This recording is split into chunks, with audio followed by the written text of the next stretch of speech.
কাজটি করার পর আমাকে ডাকবে। প্রস্তাবটি বিবেচনা করার পর আমি সিদ্ধান্ত নেব। তার কাছে যাওয়ার পূর্বে আমাকে বলে যেও। চাকরি ছেড়ে দেওয়ার পর সে এখন বেকার। চিঠি পাওয়ার পর আমি টাকা পাঠাবো। Hello viewers, welcome to my channel English now and then. ভিডিওর শুরুতে আমি যে সেন্টেন্সগুলো রিড আউট করেছি আর এই সেন্টেন্সগুলোর মধ্যে আমরা যে কমন ওয়ার্ডগুলো দেখতে পাচ্ছি পূর্বে এবং পরে, এবং এর জন্য আমরা ইংরেজিতে ব্যবহার করতে পারি বিফোর অ্যান্ড আফটার। আরও ভালোভাবে বোঝার জন্য আমরা একটা স্ট্রাকচার দেখতে পারি, আর স্ট্রাকচারটি এরকমই হবে, যেমন sentence then before oblique after then verb with ING ব্যবহার করতে পারি।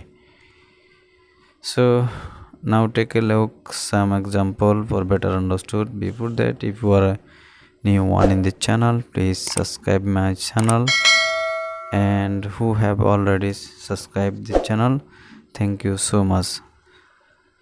So let's start the video. কাজটি করার পর আমাকে ডাকবে। You will call me after doing the work. প্রস্তাবটি বিবেচনা করার পর আমি সিদ্ধান্ত নেব। I will decide after considering the proposal. And next sentence are, গল্পটি না বলে যেতে পারবে না।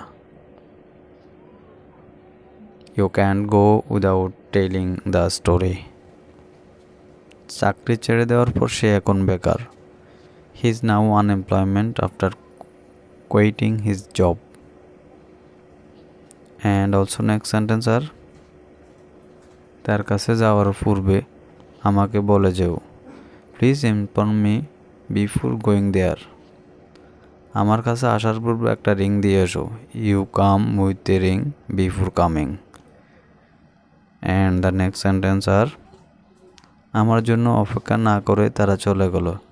এবং এই সেন্টেন্সটির ইংলিশ ট্রান্সলেট কী হবে তা অবশ্যই কমেন্ট বক্সে লিখে জানাবেন।